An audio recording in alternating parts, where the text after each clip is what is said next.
AP రాజకీయాల్లో మరో కొత్త పార్టీ రాబోతోంది. వైసీపీ మాజీ ఎంపీ విజయసాయిరెడ్డి దీనికి శ్రీకారం చుట్టనున్నారు. తిరుమల శ్రీవారి దర్శనం తర్వాత స్వయంగా ఆయనే తన రాజకీయ ప్రస్థానంపై ప్రకటన చేశారు.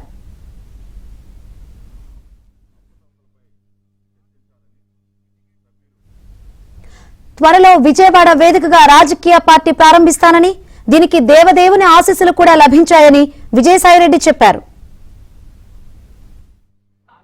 ప్రజల తరఫున ప్రజల కోసం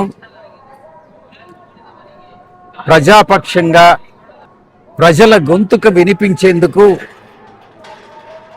ప్రజావాణిని అటు పార్లమెంటుకు కానీ అసెంబ్లీలకు కానీ తీసుకెళ్లేటటువంటి ఒక మంచి సదుద్దేశంతో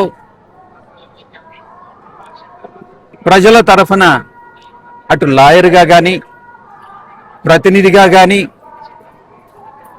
ఒక